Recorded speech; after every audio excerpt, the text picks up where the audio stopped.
Just when it seemed the coast was close to clear, the pandemic roars back to dangerous life in Michigan. Our fair peninsulas are now the nation's preeminent hotspot. What is happening? And is it time to shut it all down again? Today is Sunday, April 11th, 2021, and this is Flashpoint. Hi there, and welcome to Flashpoint. Good to have you here. What happened? That question will permeate today's program. How did Michigan suddenly go from the model case study on the nation's COVID map to blazing red in such a short period of time? Last week, the U.S. was averaging about 65,000 cases of coronavirus a day. Pretty jarring when you realize around 8,000 of them were from Michigan alone. Last year, as the pandemic was really starting to get its legs, we talked on the program about the natural progression of a virus, that it gets less deadly but more contagious. And that's what's happened as the variants have strengthened the potency of this thing. But the idea of less deadly is cold comfort if you're in a hospital right now, suddenly running out of space, watching doctors and nurses who are exhausted yet again. And now it's to the point that some hospitals are putting a hold on elective or reschedulable procedures. The good news is, as we see fewer seniors coming down with the virus, it means the vaccines are doing exactly what they're supposed to. But with younger people now making up the bulk of the cases and the positivity rates rocketing, it means Michigan's testing and vaccine efforts need to hit the accelerator, and quickly. Governor Whitmer heard a ton of criticism for not opening the economy sooner. Now she's hearing criticism even from the CDC for not shutting it back down. She responded Friday by begging for more vaccine, though she urged Michiganders to take a few voluntary steps too. How do we best respond? It's all today on Flashpoint.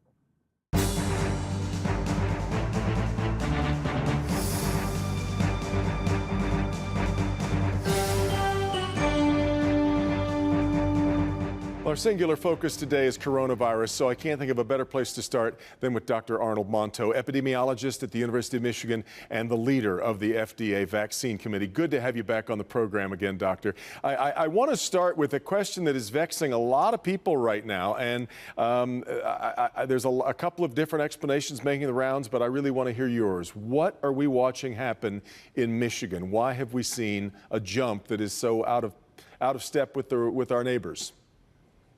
Well, I think the explanation is complicated. There's no single factor. One of them is, yes, we are seeing more of the variant. Yeah. The whole country is seeing more of the variant. We had an introduction of the variant back in January. We seem to control it, but you can't stop something like that when it's taking over and has what we call a competitive advantage over the other virus because it spreads more easily.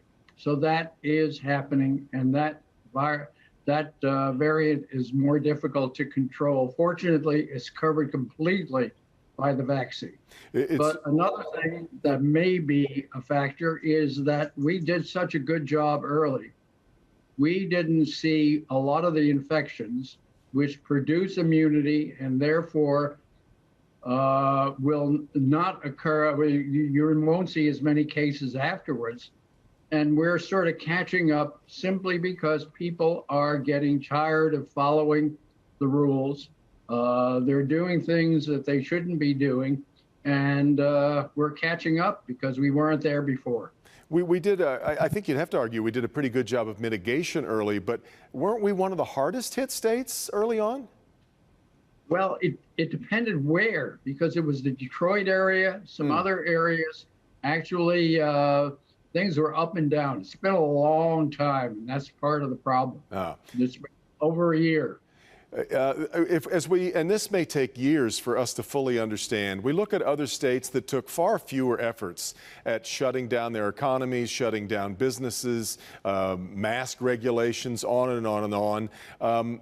We look at the numbers between Michigan and Florida. Florida had more cases. They've got higher population. Per capita, we kind of seem sort of the same. Can we compare whether or not yet, do you think, to your mind, can we know yet whether or not mitigation efforts have helped much, or that this virus had its own plans no matter what we did?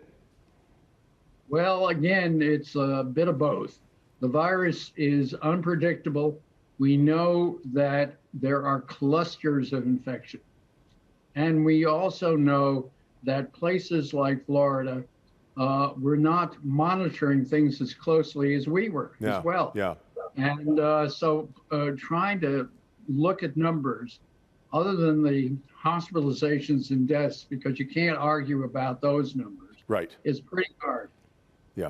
As we look now at what's happening with the vaccine, we're starting to understand that we're going to reach that moment where right now, I suppose you'd have to argue that we're still at the point where demand outstrips supply. But we're going to reach that moment, people fear, experts like yourself, where maybe the demand starts to slip behind supply and we won't yet have reached that magic number of 70% or 65%, whatever it is that you feel that would reach herd immunity.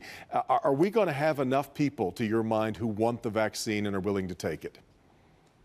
Well, I think we may be doing better in Michigan. We've also had already had reports of people crossing the border into Ohio to get vaccine because it was available there and not here. And I think to a large extent, it's because the demand was higher here.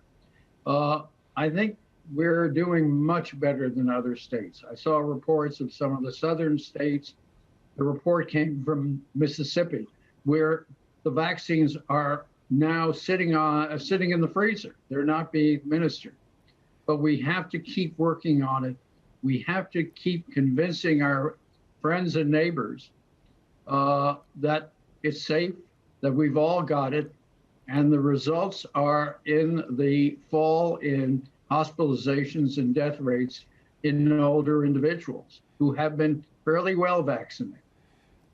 We look at polls and we see that of the people who don't want the vaccine, twice as many of them are Republicans as Democrats. So this political sort of injection still remains. And I have to believe that you find that deeply sad.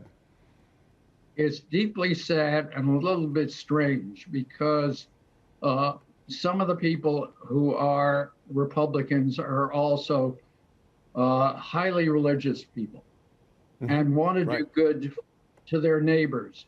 And you can't do a better deed for your neighbor than to do something which will protect yourself and the community.